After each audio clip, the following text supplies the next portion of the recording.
이에 베드로가 성령이 충만하여 이르되 백성의 관리들과 장로들아,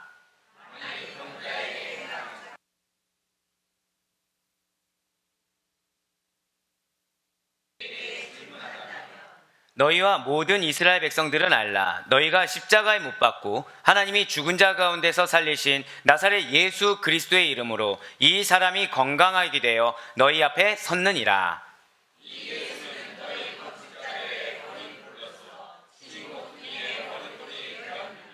함께요. 다른 이로서는 구원을 받을 수 없나니 천하 사람 중에 구원을 받을 만한 다른 이름을 우리에게 주신 일이 없음이라 하였더라. 아멘. 할렐루야.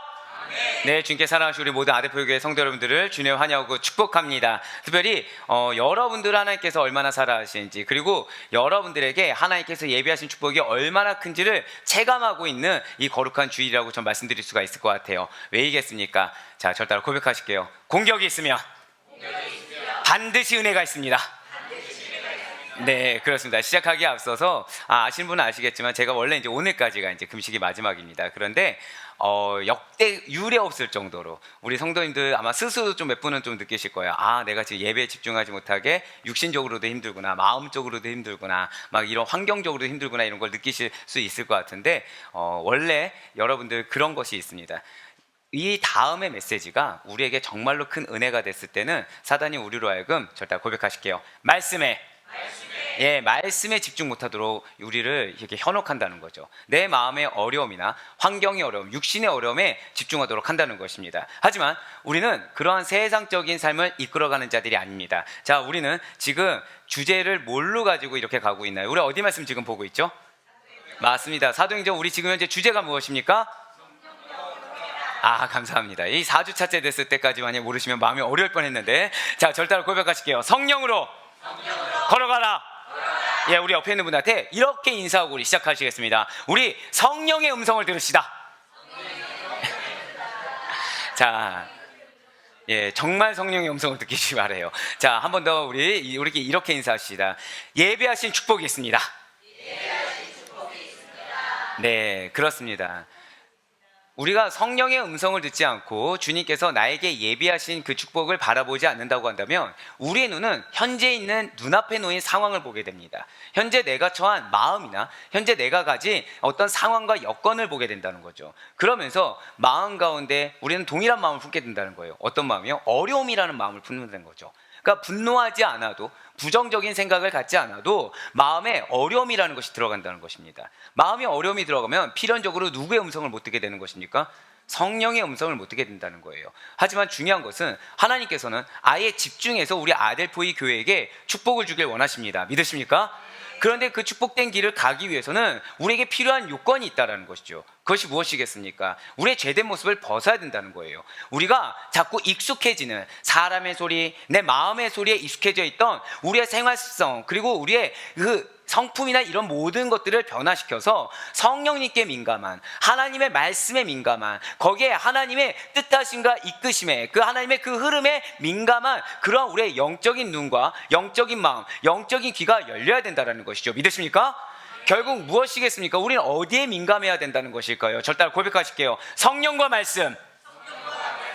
그렇습니다. 성령과 말씀에 민감하지 않는다고 한다면 눈앞에 금은보화가 있는데도 내 마음의 어려움 때문에, 환경의 연약함 때문에 이 금은보화를 바라볼 수가 없다라는 거예요. 그런 여러분과 저를 아시기 때문에 주님께서는 지금 우리들에게 성령으로 걸어가라, 성령으로 걸어가라 28주 행군을 명하셨다라는 것이죠. 진실로 여러분과 저에게는 비전이 있습니다. 믿으십니까? 예, 우리에게는, 그리고 우리 교회에게는 허락하신 비전이 있다라는 거예요. 그리고 그 비전을 향해서 오직 말씀만을 신뢰하고 오직 말씀만을 붙들면서 그 강한 행군, 자, 제가 방금 어떤 행군이라고 말씀드렸습니까? 강한 행군이에요. 쉬운 게 아닙니다. 힘겨워요. 그리고 굳건한 믿음이 아니고선 걸어갈 수가 없습니다. 당연히 공격 있는 길이에요. 사도행전 우리가 지금 보고 있지만 사도행전 메시지 중에 단 한 번도 대적자가 없었던 적은 없다는 거죠. 하다못해 성경 곳곳을 바라봐도 단 한 번도 하나님의 길에 대적자가 없었던 적은 없다라는 것입니다. 그럼에도 불구하고 하나님은 우리의 무엇을 보십니까? 믿음으로 걸어가느냐, 아니면 대적자를 봄으로 걷지 못하고 있느냐? 맞아요. 우리에게는 강한 행군을 이어나갈 책임이 있다는 것이죠. 그래서 지금 우리는 어느 한 사람만 걸어가는 것이 아닙니다. 나는 지금 나만 이런 어려운 상황을 겪는 것 같고, 나만 육신의 연약한 가운데 있는 것 같고, 나만 지금 공고한 상황이 있는 것 같지만, 사실은 자, 우리 옆에 있는 분한테 이 인사는 이제 마지막입니다. 저 같이 이렇게 인사하실게요. 당신이 내 가족입니다. 네. 예, 솔직히 고백을 드리면 이번 주간이 전 여러분들을 너무 사랑합니다. 왜냐하면 저의 교만 예, 할렐루야. 축복이 있었죠. 네. 저는 저 약간 교만했던 것 같아요. 나는 나름 강성이야. 난 나름 충만해. 나는 그래도 하나님께서 특별한 은사를 주셨어라고 했는데 보란 듯이 깨시는 거죠. 깨신다는 게 무엇일까요? 은혜가 충만한 게 아닙니다. 은혜가 충만. 시험에 얼마나 잘 드는지. 근데 그 시험도 제가 막 세상적이거나 뭐 돈을 바라거나 뭐 식탐을 갑자기 부리거나 그런 것도 아닙니다. 기도하다가 시험이 드는 거죠. 기도하다가. 왜일까요? 사실 여러분들 반드시 기억하세요. 교만이라는 씨앗이 단 하나라도 들어가 있으면 내가 아무리 거룩한 곳에 있고 거룩한 행위에 참여한다고 하더라도 우리는 얼마든지 그 교만이란 씨앗의 틈으로 인해서 시험들 거리가 있다는 사실을 반드시 잊지 마시길 바라겠습니다. 끝까지 경각심을 가져야 돼요. 끝까지 마음을 지키는 우리가 되길 소망합니다. 네, 맞아요. 우리는 지금 다 같이 함께 걸어가는 거라는 걸 깨닫게 하셨다는 거죠. 지금 어느 한 사람 예외 없이 우리 모두 다 같이 한 지체라는 거예요. 우리 모두 다 같이 한 공동체라는 것이죠. 자, 그러고 나니까 이제 보이는 겁니다. 뭐가 보였을까요? 맨 처음에는 기도하다 보니까 굉장히 민감해졌다고 말씀드렸잖아요. 이 성도님도 힘들고 저 성도님도 힘들고 이 성도님도 힘들고 저 성도님도 힘들고 막 힘든 것이 막 느껴져서 계속 기도하다 보니까 화가 나는 거죠. 예, 화가 나는 거죠. 야, 웃으면서 받아주신 분들 너무 감사합니다. 예, 왜 화가 날까요? 아니, 대체 왜? 하나님, 한 사람 정도는 뭔가 좋아야 되지 않겠습니까? 자, 그럼 한 사람도 좋지 않을까요? 그게 아닌 거예요. 분명히 지금 응답 받으신 분도 있고 좋으신 분도 있는데 저는 뭐가 보인다고요? 계속? 지금 어려운 상황만 보이는 거죠. 어려운 상황만. 그런데 그때 뭐라고 말씀하셨을까요? 너희가 한 가족인데 누구는 괜찮고 누구 안 괜찮고 그게 말이 되냐? 가족이 어떤 존재죠? 만약에 가장이 힘들어요. 그러면 자식이나 배우자나 가장이 힘든데 맘 편한 분 계십니까? 없다는 거예요. 우리는 아픔도 같이 하고 우리는 기쁨도 같이 하고 우리는 즐거움도 같이 하는 믿음의 한 성령 안에서의 한 가족된 공동체라는 사실을 반드시 믿으시길 바라겠습니다. 맞아요. 우리는 지금 다 같이 함께 28주 행군을 걸어가고 있습니다. 저 따라 고백하실게요. 행군 끝에는 승리의 면류관이 있습니다. 믿으십니까?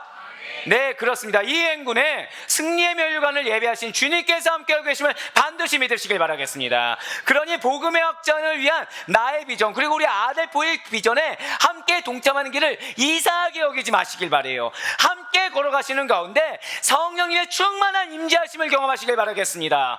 지금 이 순간에도 여러분과 저를 위로하여 주시고 우리에게 바른 진리의 빛을 보여주시며 우리 성전에 임하여 주시사 우리 가운데 뜨겁게 역사하고 계시는 성령님의 불길을 경험할 수 있는 여러분과 제가 되길 간절히 소망합니다. 그 가운데 오늘 네 번째 행군 시간이에요. 더 이상 우리로 하여금 마음에 이렇게 흐트러지지 말라는 거죠. 예, 그러니까 마음을 편히 놓지 말라는 겁니다.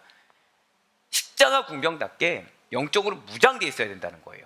그래서 어떠한 공격에서도 능히 대적하며 승리할 수 있어야 된다는 것이죠. 그래서 성령님께서는 오늘 말씀의 주제가 무엇입니까? 저 따라 고백하실게요. 성령의 말하심.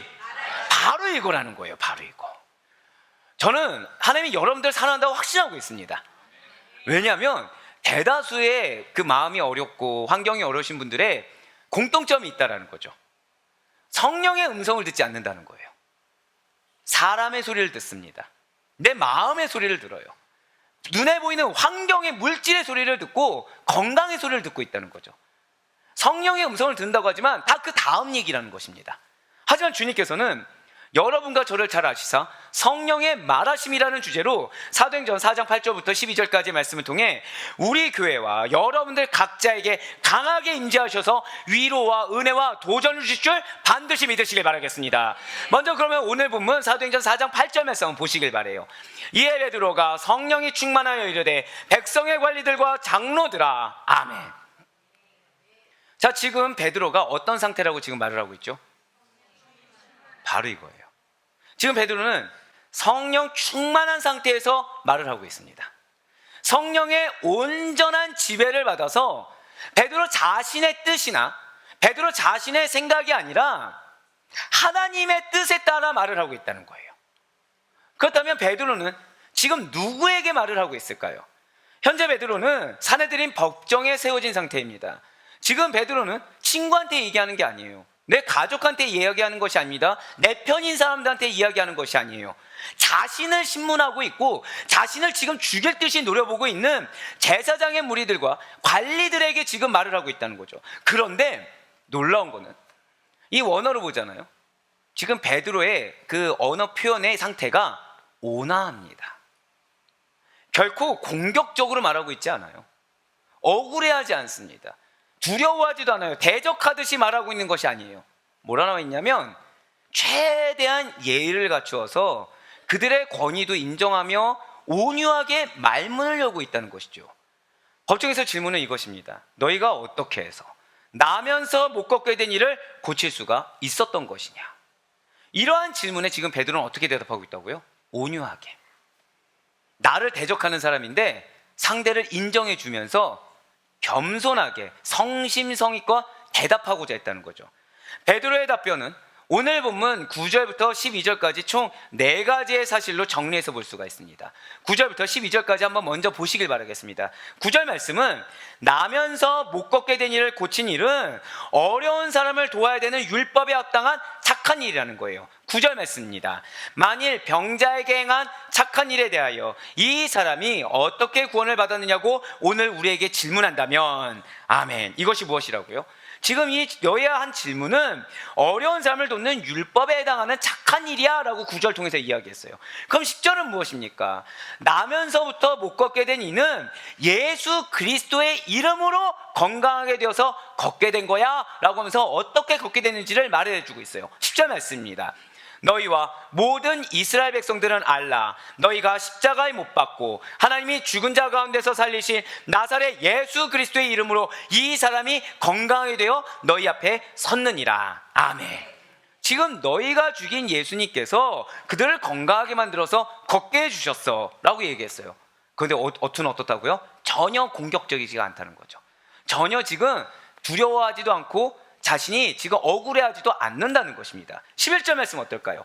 11절 말씀은 너희 유대 종교 지도자를 죽인 예수 그리스도를 하나님께서 살려주셨다는 거예요. 이 얘기하는데 거봐 너희가 틀렸지? 내가 그럴 줄 알았어 라고 마치 보복하듯이 이야기한 것이 아닙니다. 역시 그들의 권위를 인정하면서 그래 너희는 그럴 수 있었겠지 하지만 하나님께서 살려주셨어. 바로 11절 말씀입니다. 이 예수는 너희 건축자들의 버린 돌로서 집 모퉁이의 머릿돌이 되었느니라. 12절 말씀은 그 가운데서도 무엇을 놓치지 않았습니까? 구원은 오직 예수 그리스도의 이름으로만 가능하다는 사실이에요. 우리 다 같이 12절 말씀은 한 목소리로 읽도록하시겠습니다. 시작. 다른 이로서는 구원을 받을 수 없나니 천하 사람 중에 구원을 받을 만한 다른 이름을 우리에게 주신 일이 없음이라 하였더라. 아멘. 지금 질문의 끝을 무엇으로 장식하고 있습니까? 구원으로 장식하고 있어요. 복음으로 장식하고 있어요. 오직 예수로 장식하고 있다는 것이죠. 이렇게 9절에서 12절까지 이 말씀을 통한 베드로의 답변에서 기술된 이 4가지 사실을 한 문장으로 정리해보면 이렇게 됩니다. 나면서부터 못 걷게 된 자의 치유는 너희 유대인들이 죽인 예수 그리스도의 이름으로 가능한 것이며 오직 예수님의 이름을 그렇게 믿는 자들은 치유함, 회복뿐만 아니라 온전한 구원에 이르게 되는 것이야. 바로 이렇게 된다는 거예요. 지금 베드로는 어떤 상태라고 말씀드렸습니까? 성령 충만한 상태예요. 지금 베드로가 서 있는 곳은 어디라고 말씀드렸죠? 수많은 대적자들이, 맞아요, 사내들인 법정 앞입니다. 수많은 대적자들이 드글드글한 상태예요. 내 편이 없습니다. 누가 기댈 데도 없어요. 아, 편 하나 있네요. 옆에 요한. 근데 요한 역시도 신문 받는 입장이죠. 원수들이 눈앞에서 벼르고 있다는 거예요. 말 한마디만 실수해봐, 바로 죽일 거야. 죽일 듯이 자신만을 노려보고 있고요. 그 대답 가운데 트집을 잡기 위해서 혈안이 되어 있는 상태라는 거예요. 그러한 자들, 당시에 그것도 권력의 정점에 있는 무리들입니다. 그러니까 세상적인 권력까지 있으니까 당연히 두려울 수 있다는 거예요. 세상적인 권력자가 나 지금 죽이겠다고, 나 잡아먹겠다고 지금 그러고 있는데, 호시탐탐 노려보고 있는데 마음의 걱정이 어떻게 안 되겠습니까? 당연히 염려가 되겠죠. 예수님을 대적한 자들이에요. 나는 제자에 불과한데 감히 예수님을 대적해서 죽인 자들이라는 거죠. 바리새인과 사두개인들이 바로 그러한 자들이라는 거예요. 그런데 바로 그들 앞에 서서 베드로가 어떻게 했다고요? 담대하게 증언했어요. 어떤 사람 분노하지 않았어요. 흥분하지 않았어요. 원망하지 않고 억울해하지 않았어요. 담담했어요. 온유했어요. 복음 전파를 끝까지 멈추지 않았어요. 내가 입술로 무엇을 해야 되는지를 끝까지 놓치지 않았다는 거죠. 전혀 위축되지 않았습니다. 감정적으로 흥분도 안 됐다는 거예요. 아니, 어떻게 이렇게 할 수가 있습니까? 사랑하는 여러분들, 여러분들이 아는 베드로 어떤 자입니까? 여러분들 보통 베드로 하면 뭐가 생각나시죠? 그쵸? 뭐 다혈질, 성격 급하다, 말보다 행동이 앞서는 자, 그쵸? 뭐 말고의 귀를 그냥 훅 잘라버릴 정도로 그러한 자입니다. 분명 맞아요. 그는 다혈질입니다. 그리고 하다못해 뭐 가톨릭이 됐든 개신교가 됐든 이 베드로에 대한 평가 중에 공통적인 것 중에 하나가 고집스럽다, 말보다 행동이 앞선다, 이런 것들이라는 거죠. 그러니까 베드로 하면 그냥 그런 자예요. 참을성이라는 게 보이십니까? 안 보이십니까? 안 보여요. 인내라는 게 보이지 않습니다. 그냥 급한 자예요, 그냥. 아, 예, 제가 베드로였네요, 생각해보니까. 네, 아신 분은 아시겠지만, 예, 제 닉네임이 베드로고 영어시 이름이 피터라서, 아, 그래서 급했군요, 제가. 네. 자, 그런데 이러한 자인데 지금의 그가 보여주는 모습은 자신의 본래 성격과 그리고 이전에 보였던 모습, 많은 사람들이 알고 있는 모습과는 사뭇 다르다는 거예요. 지금 왜이겠습니까?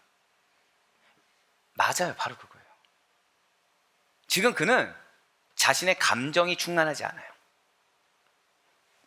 생각이 충만하지 않아요. 본래 성격이 불끈하고 올라올 정도로 공간이 남아있지 않아요. 안이 꽉 차 있어요. 차고 넘치고 있어요. 무엇으로요? 절대 고백하실게요. 반드시 성령 충만해야 합니다. 바로 그거예요. 아니, 목사님, 성령 충만하려면 뭐가 있어야죠? 지금 베드로가 뭐가 있습니까? 아니라는 거예요. 사랑하는 여러분들, 성령 충만은 모든 것을 초월한다는 사실을 믿으시길 바랍니다. 사단은 이걸 막아요.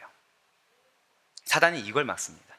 여러분들이 충만하지 못하도록, 정확히는 하나님께서 여러분들이 예배하신 이 충만의 상태를 갖지 못하도록, 누리지 못하도록 막는다는 거예요. 그러니 어떤 분은 마음에 어려움을 줍니다. 육신에 어려움을 줍니다. 환경에 어려움을 줍니다. 내가 계획했던 일들과는 자꾸 어긋나게 돼서 뭔가 마음 가운데 어려움이란 거, 생각에 어려움을 주고, 그리고 내 생각의 틀을 계속해서 꼬리에 꼬리를 물게 합니다. 그 이유가 다 공통되게 무엇이라고요? 성령의 충만함을 받지 못하게. 누군가는 감정의 충만함을 줍니다. 누군가는 생각의 충만함을 줘요. 누군가는 내 생각의 감정에 대해서 분노의 충만함을 줍니다. 누군가는 내 입이 먼저 앞서게 하는 입술의 충만함을 주죠. 누군가는 행동의 충만함을 줘버린다는 거예요. 어디의 자리를 대신해서요? 성령 충만한 자리를 대신해서 말입니다.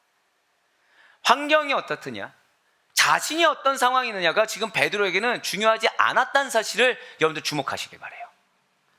진실로 성령 충만은 그 모든 것을 초월한다는 사실을 반드시 믿으시길 바랍니다. 그렇습니다. 지금 베드로는 성령 충만했기 때문에 감정으로 생각하는 것이 아니라 영적으로 분별했어요. 그래서 자신이 무엇을 해야 되는지를 잊지 않았어요. 자신이 어디에 있어야 되고 그 어떤 상태로 있어야 되며 그 가운데 이 상태에서 무엇을 해야 될지를 분별해서 그 사명을 담대히 행할 수가 있었다는 것입니다. 그렇습니다. 지금 베드로는 자신을 법정에 세운 자들이 단순히 병자 한 명을 고친 이로 소란하고 있는 것이 아니라는 사실을 너무 잘 알았다는 거예요. 저는 여러분들이 항상 성령 충만하기를 간절히 소망합니다. 그래서 여러분들 눈앞에 놓인 상황이 지금 법정의 눈앞에 놓인 상황을 보면 어떻습니까? 단순히 병장면 고친 일로 지금 난리가 난 거죠. 그럼 여러분들 마음이 어떨까요? 이게 이 정도 일이야? 라는 생각이 들 수가 있습니다. 하지만 베드로는 그런 일이 아니란 걸 영적으로 분별했다는 거예요. 이 분별력이 여러분들의 것이 되길 간절히 소망합니다.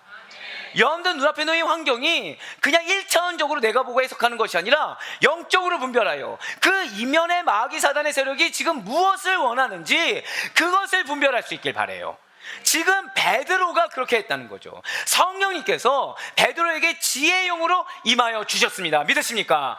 저 따라 고백하실게요. 성령님께서 나에게 지혜를 주십니다. 아멘? 그래서 누군가 싸웠든 환경이 어려움이 있든 그 이면에 있는 마귀 사단의 세력이 지금 나에게 무엇을 원하는지 깨달아야 한대요. 무엇을 바라고 지금 내한테 이렇게 영적 공격을 가는지를 깨달아야 된다는 것이죠. 그렇지 않으면 우리는 나는 나름 믿음을 지키느라 생활했지만 나는 나름 다른 것이 아니라 하나님 중심으로 살려고 생활했지만 왜 이런 일을 겪게 되는 것인가라는 어리석은 질문을 할 수밖에 없다는 것입니다. 지금 성령님께서 베드로에게 지혜의 영을 주셨기 때문에 하나님의 뜻을 분별할 수가 있었어요. 그래서 베드로는 자신이 당하고 있는 일을 모르지 않아요. 하지만 믿음의 눈으로 분별했다는 것이죠. 절대 고백하실까요? 하나님의 역사 가운데. 맞아요. 내가 당한 일을 하나님의 역사 가운데 해석했다는 거예요. 내 사랑하는 자녀가 분명히 변화될 것인데 그거를 싫어하니 이런 트러블이 생기는 거구나. 내 사랑하는 배우자가 크게 쓰임받을 것인데 그것을 싫어하니 이런 트러블이 생기는 거구나. 우리의 가정, 우리의 사업장이 크게 쓰임받을 것인데 그것을 싫어하기 때문에 지금 이 부분부터, 이 틈부터 지금 타고 들어오는 거구나. 지금 내가 굉장히 중요한 역할을 감당하고 있기 때문에 지금 내 마음 가운데 계속 억울함, 속상함 이런 마음을 계속해서 심어주는구나. 하나님의 역사 가운데 해석해야 된다는 거예요. 저 따라 고백하실까요? 나를 향한 주님의 뜻이 있습니다. 여러분들이 성막을 건축하는 분들이라는 사실을 잊지 마시기 바랍니다. 여러분들 한 사람이 없으면, 여러분들 한 사람이 또 모이지 않는다면 우리는 성막을 건축할 수가 없어요. 그냥 단순히 건물이 아닙니다. 저 따라 고백하실까요? 하나님의 기업. 그렇습니다. 여러분들을 통해 이룩하게 돼 하나님의 기업을 이룩할 수가 없다는 거예요. 하나님의 때는 지금 내가 분별해서 승리하며 나아가야 되는 건데 자꾸 딜레이가 되는 거죠. 무엇하면요? 성령 충만하지 않으면, 성령의 음성을 먼저 듣지 않으면. 내 감정의 소리를 듣고 성령의 음성 듣는다? 안 됩니다. 내 감정이 올라올 때 빨리 회개하세요. 내 마음이 뭔가 다른 소리가 들 때 빨리 돌이키셔야 됩니다. 그거를 허용하고 성령의 음성을 듣는다? 이건 거의 불가능에 가깝습니다. 왜냐하면 죄는 지독하거든요. 왜냐하면 사단은 집요하거든요. 말씀이 안 들리게 하죠. 기도 가운데 성령의 음성이 안 들리게 하죠. 집중하지 못하게 한다는 겁니다. 뭐에 집중해요? 머리는 알아요. 자, 여러분들 영적인 거 집중해야 됩니까? 세상적인 거 집중하셔야 됩니까? 다 아는데 그 상황이 딱 닥치면 세상적인 거에 집중하게 된다는 겁니다. 그러면서 나는 포장은 하죠. 영적인 거라고 포장을 하죠. 순금으로 둘러싸야 되는데 도금으로 둘러싸는 거죠. 그냥. 그러면서 이건 금이야라고 하면서 이걸로 세우려고 자꾸 노력을 한다는 것입니다. 하나님은 순금으로 딱 세우라고 했는데. 하지만 베드로는 그렇게 하지 않았어요. 믿음의 눈으로 분별했고 하나님의 역사 가운데 이 일이 지금 어떤 위치인지를 해석했습니다. 그래서 그에 따른 반응을 옳게 행할 수가 있었다는 거예요. 그래서 다혈질로 대적하지 않았어요. 행동 먼저 나가지 않았어요. 내 말이 앞서지 않았어요. 그래서 베드로는 예수님의 대적자들이 자신과 또 같이 복음을 증거한 사도 요한을 압박하고 겁박해서 예수님을 궁극적으로 나를 공격하는 것에서 끝나는 것이 아니라 예수님을 역사의 현장에서 영원히 배제시키고자 하는 그 야욕, 사단의 야욕이 있다는 것을 깨달았다는 것이죠. 그렇기 때문에 예수 그리스도의 대적자들이 검은 그림자를 들여오며 복음의 확산을 중단하고자 하는 그 악한 행위를 용납할 수도 없고 가만히 두고 보아 넘어갈 수도 없으며 모른 척할 수도 없었다는 거예요. 그 순간만 내가 피하고 그리고 나는 내 복음 증거하면 되겠지라고 생각하지 않았다는 것입니다. 이걸 내가 지금 결자해지하지 않으면 안 된다라는 사명감이 있었다는 거예요. 결단했어요. 대적자들이 지금 베드로와 요한을 옥에 가둔 이유 너무나 명백하지 않습니까? 베드로와 요한이 예수님의 부활을 증거로 해서 모든 믿는 자들의 부활을 선포하는 것이 싫었다는 거예요. 제사장의 무리들과 관리들, 사두개인들은 베드로와 요한이 이 이스라엘 백성들을 가르치는 것도 싫고 가르치는 내용도 싫으며 그 가운데 영향력을 발휘하는 것이 싫었다는 거죠. 불쾌한 거예요. 그러니 지금 다혈질인 베드로와 달리 누가 지금 흥분해 있습니까? 이 관리들, 사두개인들, 제사장들, 신문하는 자들이 오히려 악한 감정으로 흥분한 상태라는 거예요. 아이러니한 건 뭔지 아십니까? 이들이야말로 겸손한 자들이었어요. 아니 겸손한 척이죠. 항상 거룩 사람들이 봤을 때는 기도하는 모습, 거룩한 모습 보이면서 나는 율법을 지키는 자야. 난 너희들이 감히 나한테 함부로 할 수 없는 자야 라고 하면서 점잖게 있던 자들이 흥분을 했다는 거예요. 오히려 흥분해서 감정적으로 지르기 시작했다는 거죠. 성령 충만한 자가 아주 잠잠하고 담대하게 자신이 해야 될 일을 하는 것과는 달리 외식적으로 점잖던 자들이 결국에는 본색이 드러났다는 거예요. 외식적으로 점잖은 척했으니 그 속내는 더러운 것이 있었겠죠. 마음에 있는 것이 입술과 행동으로 나왔다는 것입니다. 그 감정을 이기지 못해서 흥분하고 있다는 거예요. 악한 감정이 고조돼서 분노에 가득 차서 질러버리고 있다는 거죠. 사도행전 4장 2절의 말씀입니다. 예수 안에 죽은 자의 부활이 있다고 백성을 가르치고 전함을 싫어하여, 오늘 보잖아요. 증오했다고 나와 있어요. 증오해서.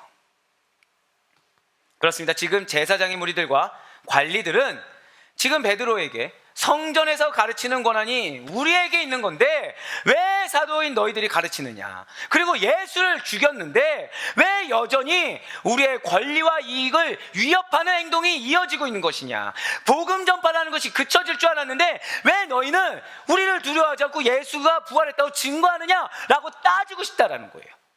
그래서 더 이상 거슬리지 않게 그들을 죽여서라든 내쫓아서라든 더 이상 거슬리지 않게 그들의 복음 전파를 멈추게 하고 싶다는 것이죠. 마치 누구처럼요? 여러분들이 온전한 그리스도인으로 합당하게 하나님의 기쁨이 되어서 주변에 선한 영향을 끼치는 것이 싫어서 여러분들을 계속 영적으로 공격하고 있는 사단처럼 멈추게 하고 싶었다는 거예요. 이것이 그들의 속내입니다. 그러면서 정작 법정에서는 다른 질문을 던지고 있다는 거예요. 너희가 무슨 권리로 병든 자를 고쳐? 권리를 갖추어야지. 마치 여러분들에게 걱정해 주는 것처럼, 여러분들을 위하는 것처럼. 그래도 이 정도는 해야 되지 않아? 저 문제는 해결해야지. 그래도 이 정도는 가져야지. 믿는 자인데 믿는 자라고 해서 생활을 안 하는 건 아니잖아. 아유, 믿는데 너가 그렇게 믿었으면 뭔가 결실이 보여야지. 마치 여러분들을 생각해 주는 것처럼 속내와 다른 질문을 던지는 사단처럼 말입니다. 사도행전 4장 7절의 말씀이에요. 사도들을 가운데 세우고 묻되 너희가 무슨 권세와 누구의 이름으로 이 일을 행하였느냐. 아멘.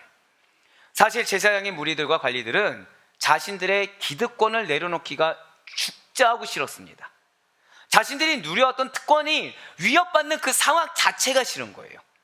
그래서 그들은 그렇게 불편한 상황을 종결시키고자 베드로와 요한을 찾아간 것입니다. 베드로와 요한이 병든 자를 고친 다음에 솔로몬의 행각에 모여서 하나님의 말씀을 전파할 바로 그때 사도들을 찾아온 자들은 제사장과 성전 맡은 자들과 사두개인들이었다는 거죠. 사도행전 4장 1절의 말씀입니다. 사도들이 백성에게 말할 때 제사장들과 성전 맡은 자와 사두개인들이 이르러. 아멘. 여기서 나온 제사장들, 지금 찾아간 제사장들이 누구냐면 대제사장의 가족과 친척들입니다. 자, 대제사장의 가족과 친척들이면은 생활이 어땠을까요? 당연히 특권이란 특권은 다 누리겠죠. 다 누리겠죠. 그렇다면 성전 맡은 자는 누구입니까? 뭐 문직이요? 아니에요. 서열상 대제사장의 그 다음 위치 서열 2위입니다. 성전의 수장 위치, 그러니까 성전 전체를 관리하는 수장의 위치에 놓인 자들이 바로 이 성전 맡은 자들이라는 거예요. 그럼 사두개인들은 어떨까요? 사두개인들은 이 부활을 믿지 않는 유대교의 한 종파로서 일종의 귀족계층이라고 보시면 될 것입니다. 그들은 정치적으로나 경제적으로나 막강한 실권을 가진 자들이었다는 거예요. 결국 지금 여러분들 들으셨던 제사장들, 성전 맡은 자, 사두개인들 다 어떤 자들입니까? 귀족계층, 기득권들이에요. 누릴 거 다 누리는 자들이라는 거죠. 복음을 전하는 사도들의 그 복음 전파를 막기 위해서 찾아온 자들은 당시 성전에서 행해지는 모든 예배 의식을 주관하며 거기에 나온 이득을 다 취하는 자들이 그들이었다는 것입니다. 로마인들과 결탁해서 수많은 이권과 재물들을 챙기는 자들이 바로 이러한 기득권층들이었다는 거예요. 이러한 당시의 기득권자들의 특징이 무엇이겠습니까? 자신들이 구축해놓은 이 사회 질서와 종교적인 권위가 무너지는 것을 끔찍하게도 싫어한다는 특징이 있다는 거예요. 그러니까 자신들의 사회 질서가 따로 형성됐다는 거죠. 하나님이 율법으로 주신 말씀에 자꾸 무언가를 첨가해서 자신들에게 유리하게 조항을 바꿔놨다는 것입니다. 유대 사회의 그러한 정치력까지도 빼앗기기 싫었다는 거예요. 경제적인 이해 당연히 놓치기 싫었겠죠. 정치적인 권위를 누군가에게 넘겨준다, 나눠준다, 사무엘과 같이 하나님이 말씀하셨다고 해서 아멘 순종하고 바로 기름 붓고 지도권을 넘기는 그런 행위조차는 할 생각조차 없었던 자들이 바로 이들이었다는 거예요. 그래서 제사장과 성전 맡은 자와 사두개인들은 이 베드로와 요한을 눈에 가시처럼 여기고 있다는 거죠. 마치 여러분들이 복음을 깨닫지 않고 그냥 종교인으로 머물러 있으면서 많은 세상에 있는 사람들에게 실족의 대상이 좀 되고, 그리고 교회 가운데서도 뭔가 문제를 막 이렇게 일으켜야 되는데 자꾸 복음을 깨닫고 그 가운데 여러분들의 삶이 변화되고 마음이 변화돼서 주변에 선한 영향력이 끼치는 것이 너무 싫어서 눈에 가시 여기는 사단처럼 이들 역시 눈에 가시처럼 여기고 있다는 거예요. 백성들이 복음을 깨달으면 안 되는데, 무엇이 바른 믿음인지 깨달으면 안 되는데, 여전히 율법에 매여 있어야 되는데, 그렇게 하지 못하도록 복음을 증거하는 그들이 너무나도 미운 겁니다. 그래서 그들이 틀렸다는 것이 증명되어져야 돼요. 제가 방금 뭐라 말씀드렸어요? 그들이 틀렸다는 것이 증명되어져야 돼요. 그래서 여러분들에게 의심의 그 씨앗을 계속 뿌리는 겁니다. 너 그렇게 믿는 거 맞아? 너 왜 믿었는데? 너 기도했는데 왜 너는 응답이 안 돼? 왜 너 믿는데 왜 너는 계속 이렇게 기도할 만한 일이 계속 생겨? 왜 안 좋은 일이 생겨? 계속 의심의 씨앗을 뿌리는 거죠. 왜요? 여러분들 걷는 길이 틀렸다라고 스스로 증명하게 하기 위해서. 마귀 사단이 자신들이 증명할 능력이 없으니 그걸 증명하는 지혜, 지식, 총명, 재주, 영권을 가진 주의 백성들이 스스로가 틀렸다고 인정하게 하기 위해서 계속해서 의심의 씨앗을 뿌린다는 겁니다. 계속해서. 그리고 그렇게 그들이 틀렸다는 것이 증명이 되면 그들을 제거하기 위해서 옥에 가두어요. 환경의 생활의 반경을 제한을 둬버렸어요. 누구처럼요? 여러분들처럼. 분명히 열심히 생활하고 있는데, 신앙생활 열심히 하고 있는데 무언가 내 자유가 점점 없어지는 것 같아요. 누리는 게 점점 없어지는 것 같아요. 점점 힘들어져요. 무언가 더 바빠져요. 마치 옥에 갇힌 것 같아요. 왜요? 그 가운데 여러분들이 두 손 두 발 들면 그때서야 여러분들의 영적 생명을 끊어놓기 위해서, 스스로 깨닫지 못한 상태에서 그냥 나락으로 빠지게 하기 위해서. 근데 나는 깨달아요, 못 깨달아요? 못 깨달았으니까 영적 생명이 끊어지겠죠. 못 깨달았으니까. 스스로가 예수님을 부인하는 언행을 하는 것조차 구분하지 못하니까. 그래서 법정에 세우기까지 한 것입니다. 네, 맞습니다. 지금 베드로와 요한, 그리고 제사장들과 사두개인들과 성전 맡은 자들, 이 대치는 오늘날 우리와 사단의 세력과의 대치와 동일합니다. 하나님의 명백한 뜻이 있음에도 불구하고 지금 제사장들은 기득권을 포기하고 싶지 않아요. 기득권이 무엇입니까? 세상의 이익이에요. 세상의 가치입니다. 이걸 포기하기 싫어서 그들은 사단의 주구가 되는 것을 선택했어요. 성전 맡은 자, 사두개인들, 그들도 마찬가지라는 거죠. 기득권이 무엇입니까? 기득권의 사전적 의미로는 국가나 법인 그리고 사람들이 정당한 절차를 밟아서 이미 차지한 권리를 기득권이라고 합니다. 아니 그럼 목사님 정당한 절차를 밟았으니까 그럼 된 거 아닙니까? 라는 생각이 드십니까? 전혀 아니라는 거죠. 그 권리를 누가 주셨느냐가 중요하다는 거예요. 그리고 그 권리를 주신 분의 뜻을 따라서 절대 고백하실까요? 무엇을 하느냐? 여러분들에게 권리를 주신 분이 누구시고 그 권리를 주신 분의 뜻을 따라서 내가 그 권리를 가지고 무엇을 하느냐가 중요한 문제로 남아있다는 것이죠. 마찬가지로 당시의 사두개인들, 성전 맡은 자, 제사장들에게 누가 권리를 주셨습니까? 하나님이 주셨겠죠. 그럼 그 하나님의 뜻이 무엇이냐? 이것이 가장 중요한 문제라는 거예요. 그냥 나에게 주었으니까 이건 내 거야, 내가 가지고 있어야 돼, 내가 누려야 돼, 이 붙잡는 게 당연한 게 아니라는 것입니다. 진실로 하나님께서는 모든 권세를 누구에게 주셨습니까? 예수 그리스도께 주셨습니다. 바로 마태복음 28장 18절의 말씀입니다. 예수께서 나와 말씀하여 이르시되 하늘과 땅의 모든 권세를 내게 주셨으니 아멘. 이 세상의 권세와 권위는 모두 다 우리 구주 예수 그리스도로부터 나온다는 사실을 반드시 믿으시길 바라겠습니다. 진실로 예수님께서는 세상의 권세를 세우기도 하세요. 하지만 멸하기도 하실 수 있는 그러한 능력의 주님이시라는 거죠. 할렐루야. 위정자를 비롯한 세상의 모든 권위와 권력의 출발, 그 근원은 우리 주 예수 그리스도께 있다는 거예요.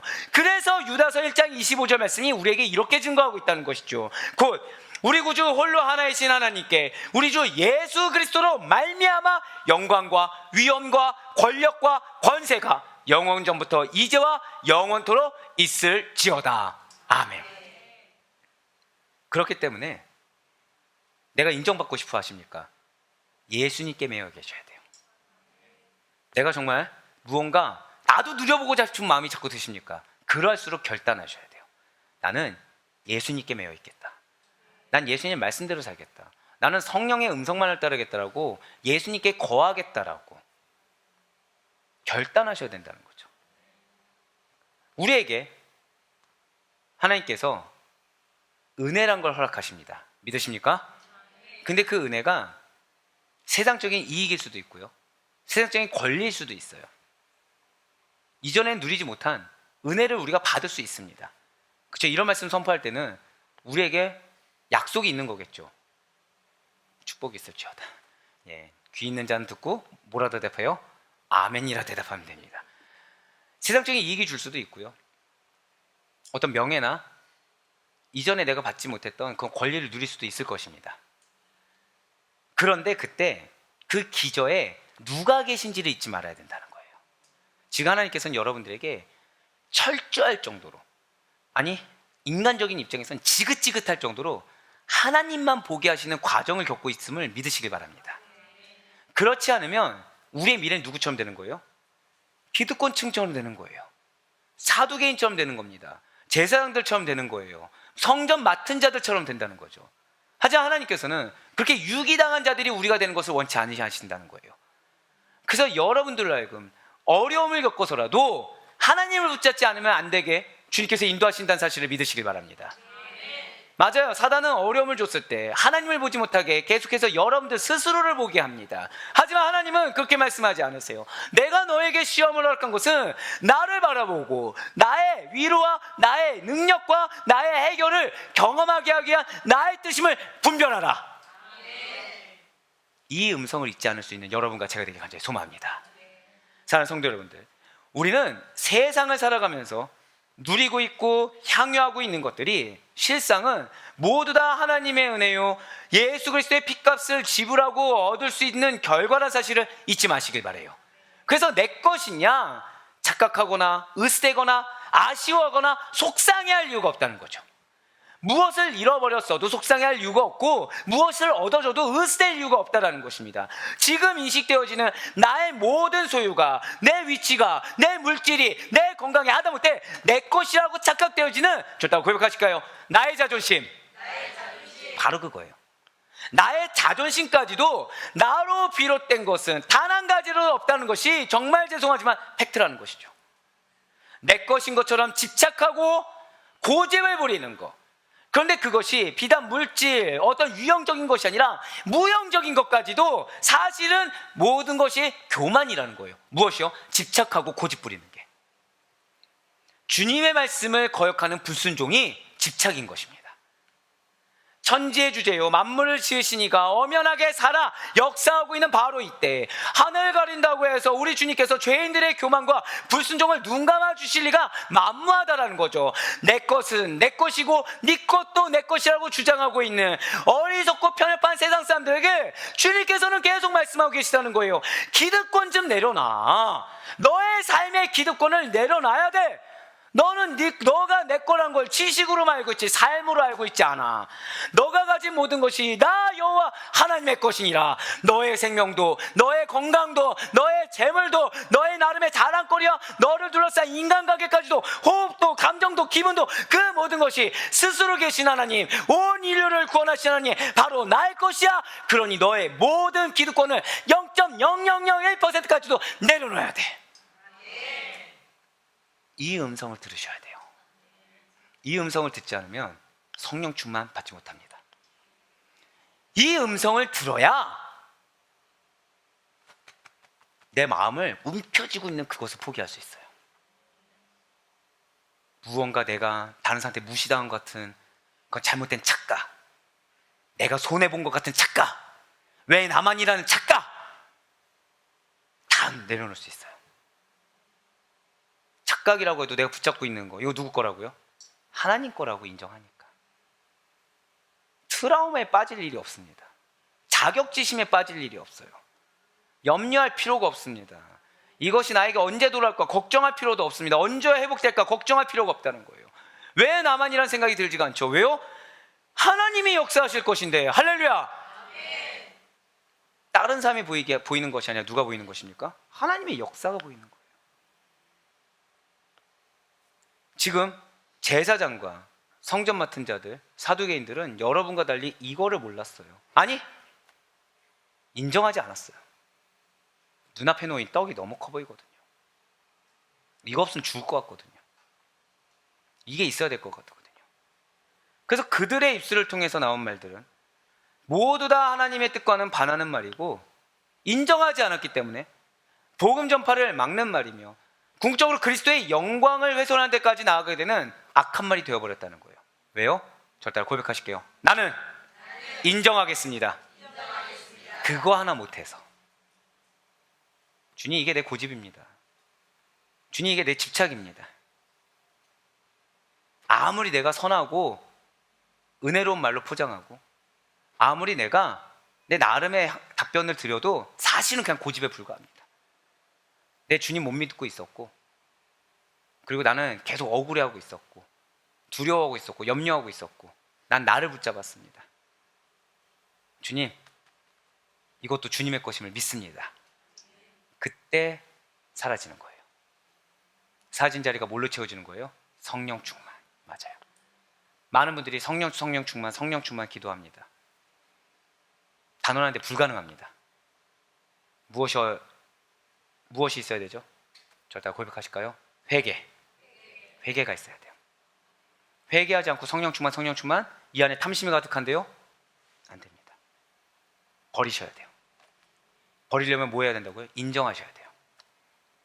우리 교회에 세 가족분들이 이렇게 오고 계세요. 근데 그 중에 한 분이 아직까지도 제가 이제 그분을 좀 항상 생각하면서 기도할 때마다 제 도전받는 게 하나 있습니다. 연세가 그래도 좀 있으신 분이세요. 근데 자신이 이전에 살아온 삶이 잘못 살아왔다는 고백을 했는데 그게 저한테 큰 울림이었습니다. 솔직히 말씀드릴까요? 제가 여러분들보다 나이가 많은 축에 속한 분도 있고 제가 어린 축에 속한 분도 있는데 아마 아신 분은 아시겠지만 제가 인생에 굴곡이 있었잖아요. 나름 열심히 살아왔고 뭐가 생겼을까요? 저만의 답이 생기더라고요. 저만의 답. 이걸 누구에게 주장하고 있을까요? 가족들한테 주장하고 있는 거예요. 가족들한테. 그럼 하나님 누굴 통해서 깨요? 가족을 통해서 깨는 거죠. 그럼 저는 그걸 처음에 깨달을까요? 못 깨달을까요? 못 깨닫는 겁니다. 왜요? 이 마음에 갑자기 무슨 생각이 드냐면 권위가 깨졌다고 생각을 하는 거예요. 가족은 그렇게 얘기한 적이 한 번도 없는데 착각하는 거죠. 거기에 더해서 이제 진도를 나가기 시작합니다. 내가 어떻게 희생했고 어떻게 희생해서 여기까지 왔는데 마치 누구만 희생한 것처럼, 저만 희생한 것처럼. 자, 권위가 깬 적이 있습니까? 없습니까? 없어요. 저만 노력했습니까? 아니에요. 뭐부터 시작해서요? 내가 내 기득권 잡아보자고. 나는 틀리지 않았어. 내가 겪어온 경험, 내가 갖고 있는 지식, 이거 붙잡아서. 여러분은 저와 같지 않길 간절히 소망합니다. 그런데 그럴 때 하나님이 누굴 묵상하게 하셨어요? 바로 그분을 묵상하게 하신 거예요. 너가 아무리 지식이 있으면 뭐하냐? 교만한데. 그분은 예수를 지금 만났는데 그 영혼이 천국에 가깝다. 얼마나 회개하고 울었는지 모릅니다. 수많은 지식이 있으면 뭐합니까? 수많은 경험이 있으면 뭐합니까? 예수가 내 삶에 실제가 안 되는데. 예수님 앞에 나 하나 지금, 예수님은 나를 위해서 십자가에 못 박아 피 철철 흘리고 죽으셨는데 나는 이 알량한 자존심 하나 붙잡아보겠다고. 그게 무슨 소용이 있습니까? 저는 그분을 정말 축복합니다. 지금 이 성전 맡은 자, 제사장들, 사두개인들이 바로 그러했다는 거예요. 자, 그들 하나님 믿었습니까? 안 믿었습니까? 믿었어요. 하나님을 알고 믿는 자들이었습니다. 그들도 말씀을 가까이 하는 자들이었어요. 자, 우리 지금 출애굽기 통해서 성전에 대해서 듣고 있죠. 하나님 지금 성전 중요하게 여깁니까? 안 여깁니까? 굉장히 중요하게 여기시죠? 지금 성전 맡은 자들이 누구였어요? 바로 이 자들이라는 거예요. 그 거룩한 성전을 맡아서 모든 율법을 잘 알고 있고 하나님 가까이에서 대하고 있던 자들이 그들이었다는 거죠. 예, 맞아요. 이들만큼 하나님을 가까이 하는 자들이 과연 어디에 있었습니까? 없었다는 거예요. 하지만 그들은 자신이 하나님보다 앞서 있었다는 거죠. 많이 알아서 문제가 아니었던 거예요. 경험이 있냐 없냐가 문제가 아니었다는 거죠. 지금 이 순간 예수가 있냐 없냐가 문제였다는 거예요. 지금 이 순간 그들의 앞에 누가 있었냐가 문제였다는 거예요. 진리에 대해서 그들은 모른 척했습니다. 자, 구약에 재물 썩어 빠질 것이라고 나와 있어요, 안 나와 있어요? 구약에 나와 있습니다. 잠언 보세요. 그럼 이들은 구약 말씀 몰랐습니까? 알고 있다는 거예요. 뭐라 포장할까요? 이건 성전을 맡아서 하기 위한 하나님의 선물이야. 이거는 하나님을 더 잘생기기 위한 하나님의 선물이야. 당연한 거야. 내가 누리는 거 이거 당연하지. 이거 누린다고 얘기할 수도 없어. 내가 희생하는 게 얼만데. 그들은 이익을 위해서 거짓을 선택했어요. 이익을 위해서 하나님의 영으로 충만함을 받기보다는 탐심을 채우기를 원했다는 거죠. 그들은 눈앞에 보이는 이익을 위해서 하나님의 주권을 인정하지 않고 의심하면서 성령 충만을 받지 않았기 때문에 당연히 그들의 입술에서 나온 말은 부정적인 말이요, 그들의 입술에서 나오는 말은 그리스도의 영광을 가리우는 말이 되었다는 것입니다. 하지만 베드로와 요한은, 사도들은 달랐다라는 거예요. 누가 더 많이 배웠습니까? 베드로가 직업이 무엇이죠? 어부란 거 우리 너무 잘 알고 있습니다. 성전에서 날 때부터 배운 자가 많이 알겠습니까? 어부가 많이 알겠습니까? 답은 나와 있죠. 그런데 나오는 행동의 증거는 판이했다는 것입니다. 분명 그들에게는, 자, 베드로와 요한 사도들 이적을 경험했습니까? 못했습니까? 이적 경험했어요. 스스로의 손을 통해서, 입술을 통해서 이적을 경험했습니다. 나면서부터 못 걷게 된 이의 치유와 고침이 있었어요. 이 일로 인해서 분명 사도들은 유명해질 수 있었고 큰 영적 권위를 자랑하면서 기존의 기득권을 빼앗아 차지할 수도 있었다는 거죠. 그러니까 그들이 이럴 만한 기회가 없었던 것이 아니라는 것입니다. 그들이 이럴 만한 기회가 충분히 주어졌어요. 하지만 사도들은 하나를 놓치지 않았어요. 자, 고백하실까요? 예수 그리스도 놓치지 않았어요. 병자 치유가 오직 예수 그리스도의 이름으로만 가능한 일이다, 이 기본 본질을 놓치지 않았다는 것이죠. 그리고 이러한 일들을 통해서 내가 존귀함 받는 것이 아니라, 절대 고백하실게요, 영원히 구원받아야 합니다. 예, 많은 영혼들이 구원받기만을 간절히 원했다는 거예요. 저는 여러분들보다 여러분들에게 붙여준 가족들, 그리고 동료들, 영혼들의 구원이 더 중요할 수 있게 간절히 소망합니다. 비록 여러분들의 마음이 어려워서 썩어 문드러지고 육신이 노쇠해진다고 하더라도 영혼의 구원을 위해서라고 하면 기쁨의 눈물을 흘릴 수 있는 여러분과 제가 되길 간절히 소망합니다. 맞아요. 사도들은 병자 치유가 예수 그리스도의 이름으로 가능한 일이라는 거 잊지 않았고요. 그리고 두 번째가 무엇이었다고요? 영원히 구원받기만을 간절히 원했다는 거예요. 그래서 그들의 입술을 예수 그리스도를 증거하는 일에, 그들의 행동과 삶을 복음을 전파하는 일에만 사용했다는 것이죠. 그렇습니다. 베드로는 성령 충만했습니다. 탐심을 버렸어요. 탐심을 가질 만한 기회가 있었는데 이거 대신에 진짜 영혼의 소중함을 알았고 예수 그리스도의 위대함을 알았기 때문에 탐심을 버리고 이 자리를 성령으로 채웠습니다. 그의 입에서 나온 말들은 그러한 성령 충만을 던지고 있기 때문에 거룩하고 성결하게 빚어졌으며 그 입술에 능력이 있었다는 사실을 반드시 믿으시길 바라겠습니다. 진실로 베드로는 그래서 성령의 말하심을 입술로 전파하는 자가 됐다는 거예요. 오늘 보면 사도행전 4장 8절 말씀 보시기 바라요. 이에 베드로가 성령이 충만하여 이르되 백성의 관리들과 장로들아. 사랑 우리 아대표에게 성도 여러분들, 여러분들은 어떤 분들이십니까? 감정적인 분들이십니까? 아니면 성령 충만해서 말하는 자들입니까?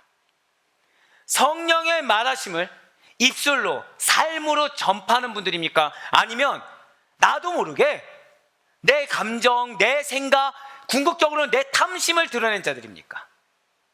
진실로 성령님은 지혜의 영이라는 사실을 잊지 마시길 바라겠습니다. 내가 어떤 성격이냐, 내 가치관이 무엇이냐, 이건 중요하지 않다는 거예요. 무엇이 중요하다고요? 지혜의 영이 가장 중요한 줄 믿으시길 바라요. 모든 성경은 하나님의 영이신 성령의 감동으로 쓰여졌습니다. 그래서 성령님께서 깨닫게 해주지 않는다고 한다면 그 누구도 성경을 올바로 이해하거나 알 수도 없다는 거예요. 받아들이기 요원하다는 거죠. 성령님은 그렇지만 진리의 영이시기 때문에 우리 모든 성도님들을 진리 가운데로 인도하시고 오직 예수 그리스도께서 하신 일들과 가르치신 일들을 우리들에게 전해주시는 분이시라는 거예요. 그래서 베드로는 내가 예수님을 이 진리를 증거하는데 왜 이 상황을 겪고 있지? 이런 생각하지 않았다는 거예요. 그게 중요하지 않았어요. 내가, 절대 고백하실까요? 내가 무엇에 매여 있는가? 이것을 잊지 않을 수 있는 여러분과 제가 되길 간절히 소망합니다. 베드로는 그것이 중요했다는 거예요. 더불어 한 번 더 절대 고백하실까요? 내가 무엇을 해야 하는가? 이 두 가지 명제를 놓치지 않을 수 있는 여러분과 제가 되길 간절히 소망합니다. 지금 내가 무엇에 매여 있고 내가 무엇을 하는지, 여기서 또 내가 이걸 하기 위해서 나에게 지금 이렇게 주셔야 됩니다라고 말을 하지 마시길 바라요. 제일 우선은 무엇이다? 비워야 돼요. 인정하고 비워야 돼요. 이거는 비단 욕심뿐만 아니라 내가 욕심이라고 자극하지 못하는 것들까지도 나라는 존재 자체를 비워야 됩니다. 그 자리에 무엇을 채우라고요? 성령으로. 그 자리에 무엇을 채우라? 말씀으로 채워야 되는 거예요. 그래야 분별이 돼요. 안 그건 분별할 수가 없습니다. 예수님께서도 이 진리에 대해서 이렇게 말씀하셨어요. 요한복음 16장 13절의 말씀입니다. 그러하나 진리의 성령이 오시면 그가 너희를 모든 진리 가운데로 인도하시리니 그가 자의로 말하지 않고 오직 듣는 것을 말하시며 장래의 일을 너희에게 알리시리라. 아멘. 그렇습니다. 저 따라 고백하실게요. 진리의 성령님이 내 안에 계십니다. 아멘. 예, 그런 우리 그리스도인입니다. 이것이 우리의 본질이에요. 우리 안에는 진리의 성령님이 내주하는 그리스도인입니다. 결국 우리 안에 나라는 존재만 없으면 돼요. 나라는 존재만 없으면 되는 것입니다. 그렇기 때문에 우리에게 충만할 것은 어떠한 감정이나 욕심이 아니라는 것이죠. 기분이 아니라는 거예요. 우리 모든 성도님들은 오직 성령 충만함을 받기를 소망하시고 또 간절히 원하시길 축원합니다. 언제나 성령으로 충만해져서 성령의 말하심을 그대로 증거할 수 있는 거룩하고 성결한 입술이자 행동이 되길 간절히 바라요. 무엇보다 분별의 영을 따를 수 있길 간절히 소망합니다. 이것이 하나님의 역사 가운데 나에게 놓여진 상황이 지금 나에게 무엇을 바라고 무엇을 원하는지를 깨달을 수 있길 바라요. 나에게 지금 깨질 것이 무엇인지, 나에게 지금 버려야 할 것이 무엇인지, 그래서 지금 왜 이런 답답하고 억울하고 속상한 상황을 주셨는지를 분별할 수 있는 여러분과 제가 되길 바랍니다. 그런데 중요한 것은 이러한 성령 충만은 특정한 성도만 받는 것은 아니라는 거예요. 분명 우리 주님께서는 모든 주를 믿는 성도들에게 성령 충만을 명령하셨다는 거죠. 그러니까 사실 그리스도인이라고 한다면 당연하다는 거예요. 아니 사람이 어떻게 그래? 이거 자체가 죄라는 거죠. 하나님의 백성이요, 주님의 제자라고 한다면 우리는 무조건 성령 충만해야 되고 성령 충만을 사모해야 된다는 것입니다. 그렇다면 우리가 어떻게 해야 성령 충만을 받을 수 있는 것입니까? 성령 충만의 방법은 모두 4가지 정도로 간추려서 말씀드릴 수가 있을 거예요. 반드시 기억하시면 좋겠습니다. 첫 번째는 저 따라 고백하실게요. 회개입니다. 진실로 그리스도 앞에서 회개하고 죄사함을 얻는 자에게는 성령님이 선물로 충만함으로 주어지게 되는 것입니다. 사도행전 2장 38절의 말씀입니다. 베드로가 이르되 너희가 회개하여 각각 예수 그리스도의 이름으로 세례를 받고 죄사함을 받으라. 그리하면 성령의 선물을 받으리니. 아멘. 두 번째로는 저 따라 고백하실까요? 말씀을 듣고 순종하라. 바로 그거예요. 많은 분들이 말씀을 듣긴 들어요. 근데 거기서 내 입술이 나옵니다. 근데 그것이 아니라 그냥 듣고 순종하는 거예요.